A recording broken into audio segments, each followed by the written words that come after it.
Hello guys, NautoAce here, and I want to give my first impression, believe it or not, 9 hours of Fire Emblem Echoes Shadow Valencia. So, yes, this is the latest Fire Emblem game for the 3DS. However, you have to keep in mind, for people who is a long-time fan of the Fire Emblem, probably even played the Famicom version, or the basically one that's before the GBA. This is actually a remake of the sequel to Fire Emblem. In Japan, they call it Fire Emblem Gaiden for the Famicom. So, of course, it's a huge remake because they basically using a 3DS engine. Basically, the game engine based on Awakening and Fates. But at the same time, I think having that idea, the design from the NES, or excuse me, the Famicom Ninja Gaiden, that's right. Fire Emblem Gaiden, that's what I meant. Apologies for that. So, of course, the best thing about this game, finally, people outside of Japan can play it. Of course, it's not the NES version or the Famicom, keep mixing up the two. But it is good, what it is. If you're first time, you might get into this one because it is sort of, believe it or not, it's actually simpler than playing Awakening or Fate, because again, it is based on the Famicom, the older design, the older versions. You don't have to do like tag team. I think the equipment is just simple. That's what it is. So it's kind of much simpler than Fates or Awakening. So with that, of course, so what I think about the game, the first 9 hours I played the game, well, again, it is more robust because again, it's a 3DS, so it has a more deeper storyline. I mean, it's more narrative because one of the best things about this game, believe it or not, is it's in English dub. Unless you're a person you prefer your Japanese sub, unless Nintendo has a DLC so you can have switch language. As of right now, we can only listen to English dub. I'm not complaining. The voices are not that bad in my opinion, but of course I'm more forgiving than anyone else because at least I can understand. That's the best thing for me. That's the reason why I like English dub. But the best thing about this game is that this one has more voice dialogue than Fates, believe it or not. It's like every cutscene you do, there's going to be voice. When you do like a spoiler a bit, when you have the chance to talk to someone during battle, there's voice. Even you do side quests, there's voice. Talking to the villager in the game, voice. So yeah, I mean every like turns and corners, there's voice. There's always voice dialogue, so it's pretty cool. I mean, they really, in my opinion, as of right now, they kind of went out. In Fate, to some extent, you just hear them go like, "Yeah, that's right," but it doesn't really correspond to the script. But of course, that's an earlier game. But this one, they definitely like really just wow, dialogues like left and right. So pretty good. Again, I like the English. It's not that bad. It's not what people might say. Oh, Tales of Cold Steel, which I don't think that bad either. I did watch people play it on Twitch. I don't think it's that bad, but to each their own. All right, so moving from that one again, English voice, awesome. Heck, even the packaging, even in the backside, even said, yeah, listen to all in like visual, beautiful English voice, which again, that's subjective, but you get the idea. So from there, how does the mechanic go? Well, the main one is still a Fire Emblem. It's the same concept in any Fire Emblem game. It's a strategy RPG to some extent.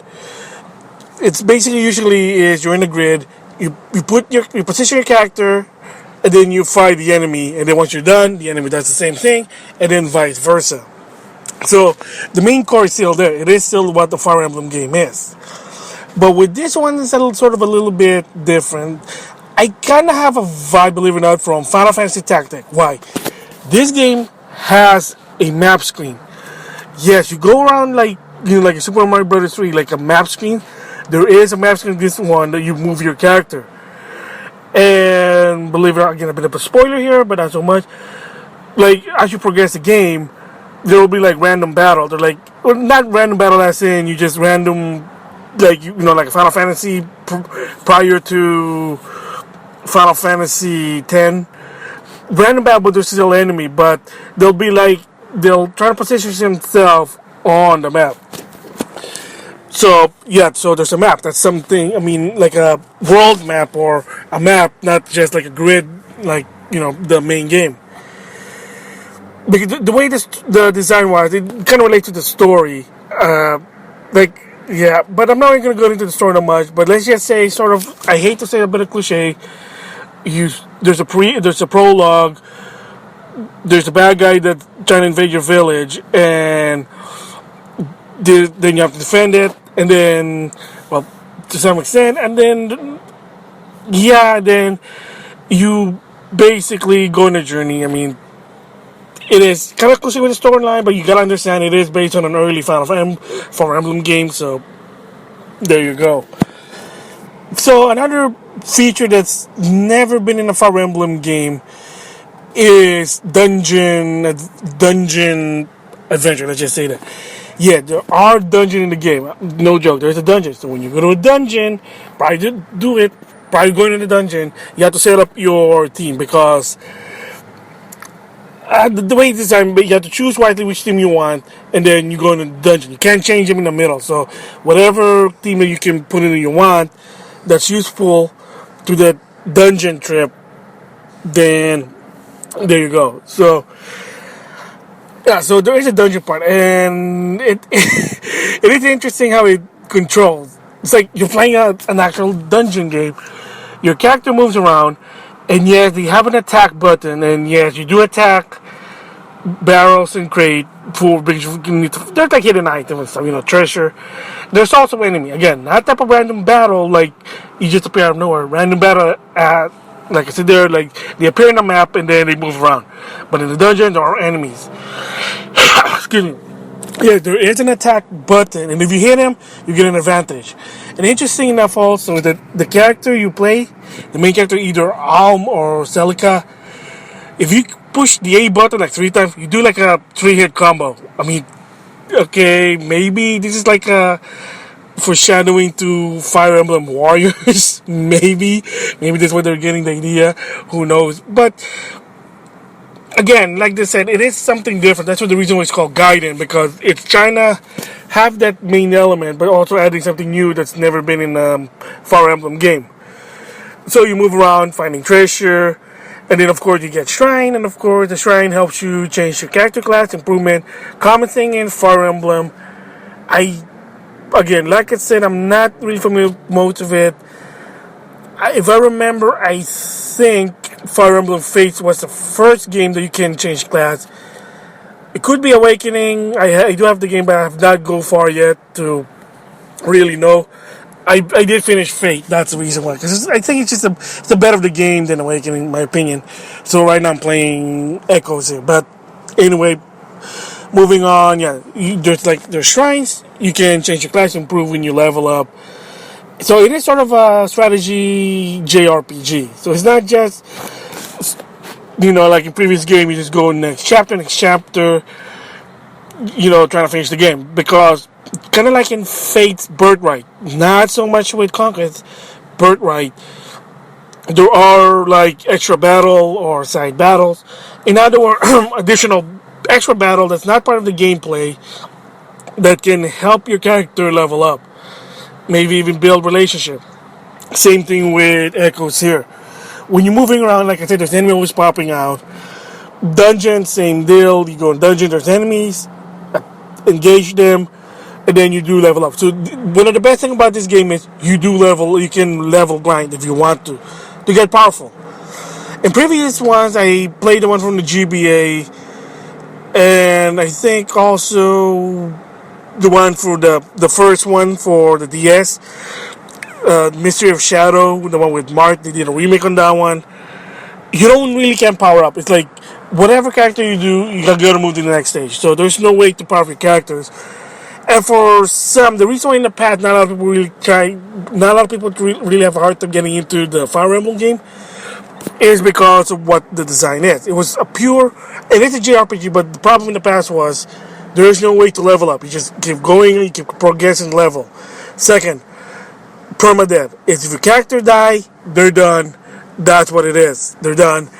And a lot of people were turned off. Believe it or not, I was turned off.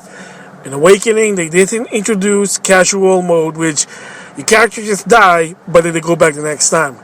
I always put it there. I know, well, that's how you're supposed to play the game. You know what? If the game is designed or something like design, don't hate the player, hate the game. If you don't like to go casual, go classic mode. Hey, that's your prerogative, whatever. So again, is it hard? Not so much, because again, like you get level grind. But it's more forgiving than those older ones. Story-wise, very good. Well, like I said, it's not so much good. It's a cliche thing, but it is what it is. Again, it's based on an earlier game. Okay, another feature here that's cool that might give you advantages if you are an Amiibo fan, you have Amiibo. Yes, this game actually supports Amiibo, and this is like the spoiler part for Amiibo. If you basically at one point you get this particular item, I'm not gonna say it, spoiler reason, but there you open this item. There's a mode there. It says Amiibo. You scan your Amiibo, and then the main character Alm and Celica will have a new ability called Amiibo. So, of course, if you know, they have their own Amiibo. And from what I heard is that for this particular Amiibo, you do save your data, like your character, and then you can store it in the Amiibo and then use it in battle. I haven't tried it yet, because I didn't open it yet. Oops, eventually I'll let you know. But you can use other Amiibo. One, Fire Emblem Amiibo from the Smash Brother lineup, when you use them during in battle, you summon they call it illusionary heroes. So you can summon Mark, you can summon Lucina, Robin, Ike, even Roy. Yes, Roy. So you summon those characters for one turn, they can give you an advantage. And they're strong. They're strong. So you say, well, that's it. Well, here's the best part. You can use either Amiibo. Any other Amiibo that's not a Fire Emblem, you summon monsters. And they're strong enough too, believe it or not. They're strong enough. So don't say, oh, well, it's monsters. But yeah, they're strong. It comes in handy. Is it handy? Well, if you're stumped that you're getting overwhelmed, you need help, there you go. The only downside is you have to understand is that if you're using an Amiibo, and here's the thing about the game, it's a little bit of a downside, is that when you use skill or magic, it takes away some of your HP. They're not allowed either one or two, but unfortunately with Amiibo, it's 10. So the really tip here is that when you use an Amiibo summon, you might need a healer next to it and immediately heal the main character, or Celica. Yeah, there'll be cases when you get overwhelmed, they'll come in handy. But again, it's optional. Of course, another thing about this game is DLC. Yes, if you've seen the trailer, there's a season pass that's $45. Yes. I kind of hate to say this, but the rule of thumb, really, I guess if people just don't know, is you should never price higher the season pass versus the game. People get turned off of that. I know from Nintendo, because there's a lot of DLC that's actually story-wise, that's really deep and costs a lot of money. But you cannot be mindfulness that you cannot price the season pass more than the game. I mean, buy them separately, it's probably going to cost you $50 to $60. I get it, that's the whole point of season pass. It's a bundle, but you save a lot of money. That's what a bundle is. Or a season pass, excuse me. Again, all I can say about DLC is it's optional. That's all it is. It's optional.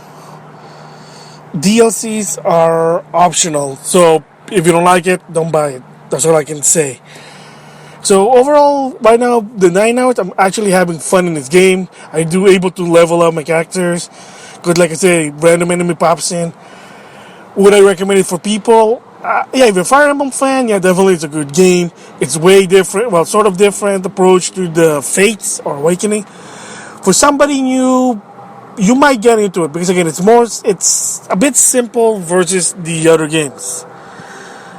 And of course, the introduction of casual mode will probably make it easy for you guys because, like I said, some people were turned off for the permadeath because, oh, I lose a character. I don't want to lose a character. I need a character.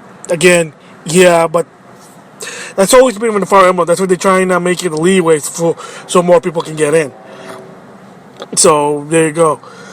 So Good game. I think anybody can get into it if you read. That's required to read a bit, but it's not that hard. And it's a lot of it, a bit of adventure, like going to the dungeon, and then, like I said, random battles that help you grind your characters. So for this 9-hour impression, I would actually, believe it or not, I would give it, as of right now, an 8 out of 10. Like because it's really good. But why not a perfect score?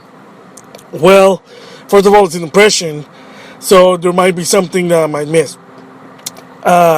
Two, even so that it's good to level grade the power character, it could get tiring because, like I said, the random enemy that pops in sounds just continuously. The story wise, like I said, it is for what the game is, but it is a little bit of cliche. You sort of get this Romeo and Juliet, and each of the main characters have their own storyline. And another thing is, if you're thinking, oh, this is supposed to be a sequel to Fate, or it's supposed to be like kind of more improvement than Fate, not too much, because there is no double battle in this one, believe it or not. There is no double battle like in Fate, but to some extent, you do some characters. It depends if you pick the right enemy. You do get a double attack. But yeah, like a lot of the features in Fate, it's not here. One, you can't do like double attack. Two, there's no like your home like in Fates.